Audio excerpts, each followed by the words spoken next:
Greetings, students. Today we will be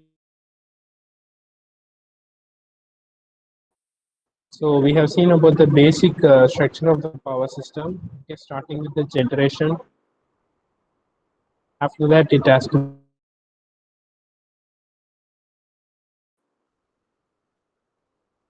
followed by distribution. As in the power system domain. So in today's lecture, we'll be seeing about how to protect these three domains we see with protection equipments. How you can protect your power system. So that's a concept we'll be dealing with. Okay. I think the branch of electrical power engineering deals with the protection of electrical power system, okay, from faults. Okay, so if any fault occurs in your power system means, or any malfunctioning occurs means, then the faulty part has to be isolated from your healthy part. Okay, so if nearby there is a power cut or a blackout, sudden blackout means, then it should not affect the entire nation. Okay, faults. Okay, so you need some special protective devices.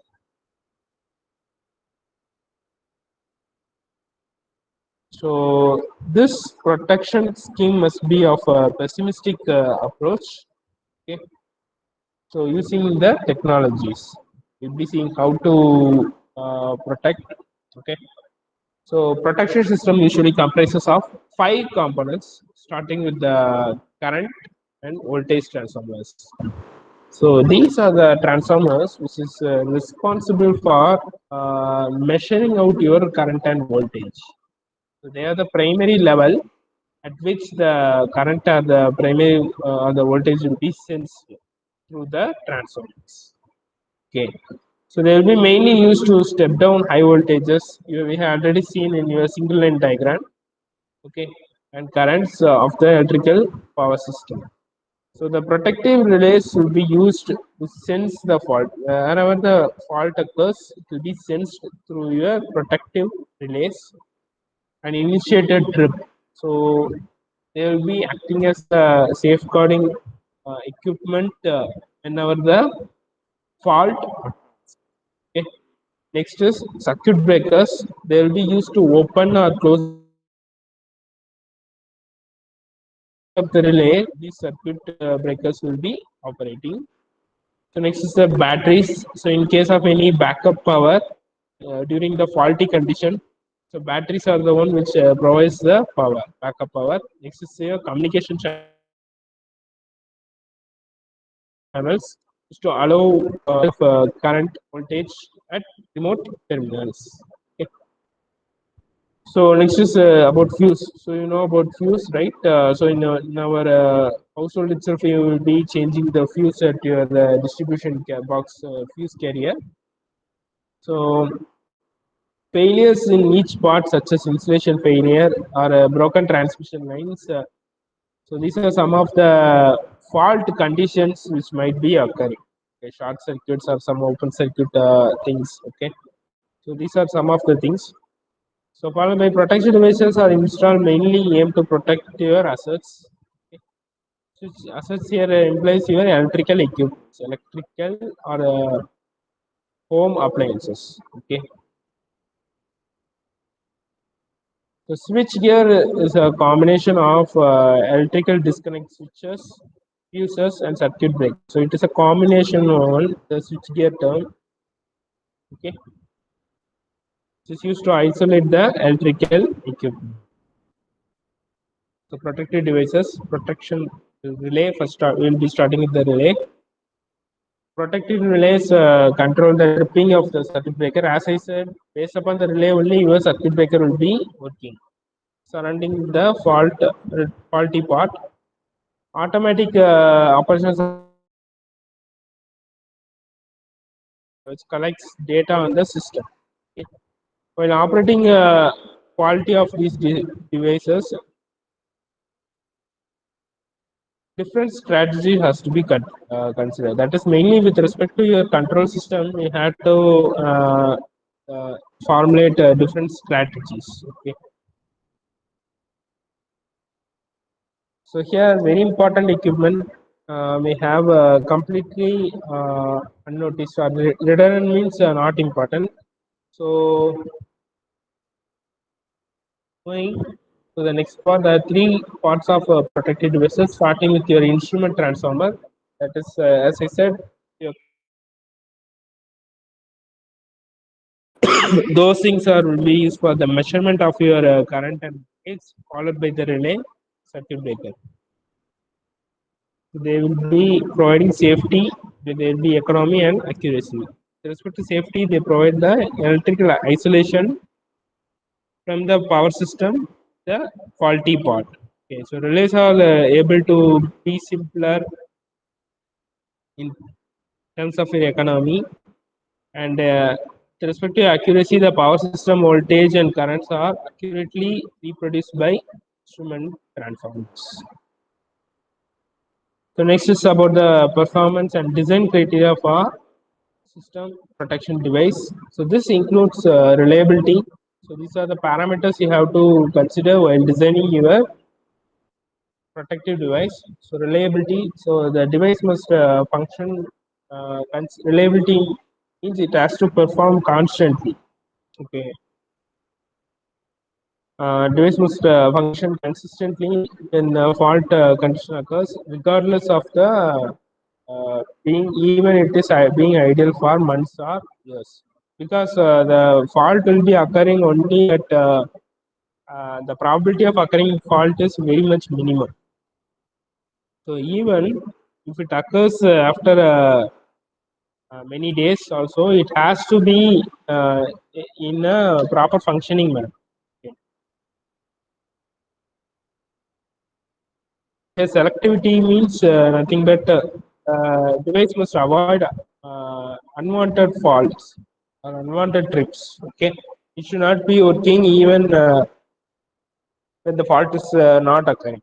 Okay, next is about speed. It has to be very fast in duration. It has to operate. So economy devices must provide a maximum protection at minimum cost. So it's what economy is. So here you can see this is your transmission line. Okay, so this is a bus, and this is your generating part. So your generating part, and here's your load. Okay, so in between these things, the protection devices will be uh, connected. Protective relays. These are compact analog or digital networks. Okay, uh, to various points at your electrical system. Abnormal condition. They initiate disconnection. Okay, so the relays are the primary point. Should be causing the disconnection. Should be given to your circuit breakers. Okay, they operate on voltage, current. So there are different types of relays. So based upon which the value they will be operating. Okay. So in all the cases, there must be some measurable difference between normal and tolerable operations. So that is a fixed limit you will be prescribing, and the normal operation and the prescribed limit you have to have. The system for which the relays response are generally short circuits between phase conductors or between phase and grounds. Okay, that is if there are three lines R, Y, B in the sense. So the fault might be occurring between any two lines, okay, and you can take it, okay, or even in three lines also it may be occurs, or with respect to any one line and your neutral point it may be occurs. So that's what they are saying at this point. Moving on, some relays also operate on unbalances between the phases. Okay. A fault in one part of the system affects all the other parts. Therefore, relay fuses throughout the power system must coordinate to ensure best quality of service. As I said, the relay will be connected to your control system of the entire. This is what with respect to your protection of system. Okay, so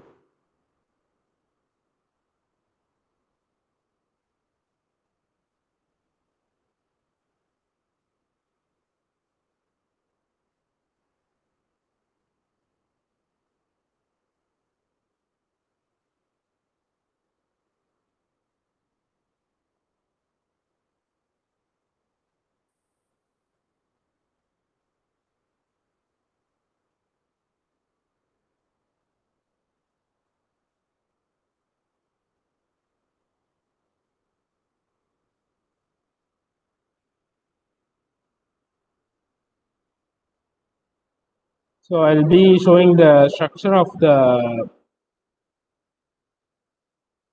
I'll be showing the structure of the switch gear and everything.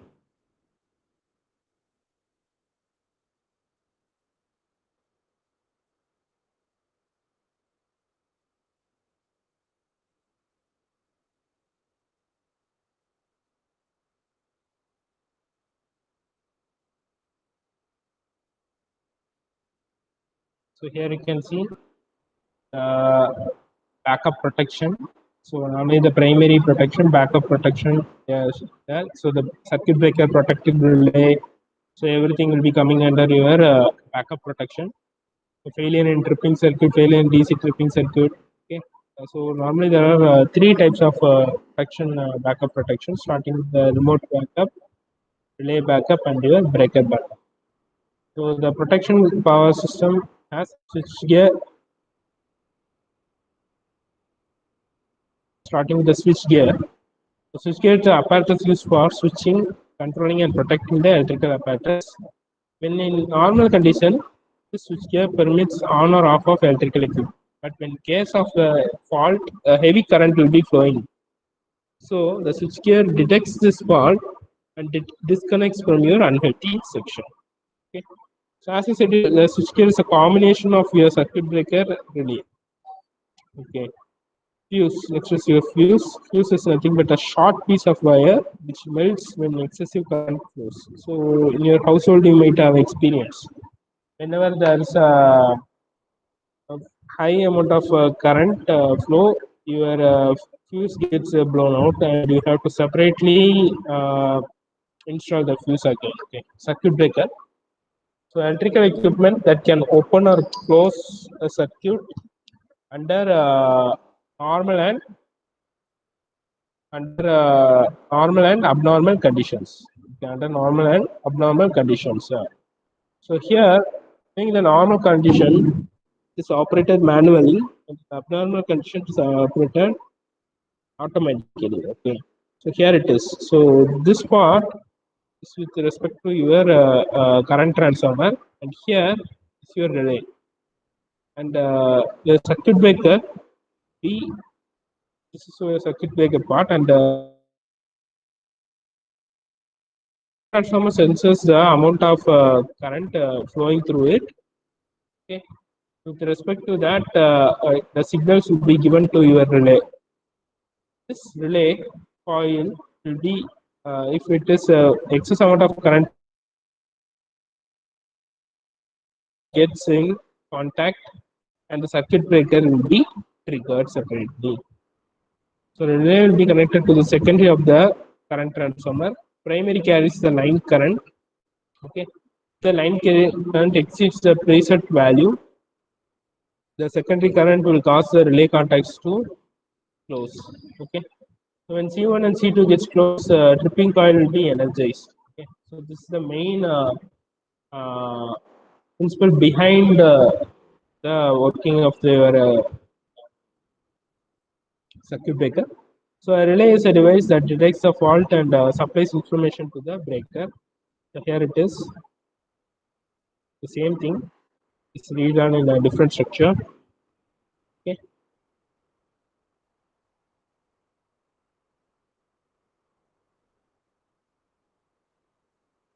So this is what with respect to this protection lecture. So with this we can stop it. Thank you.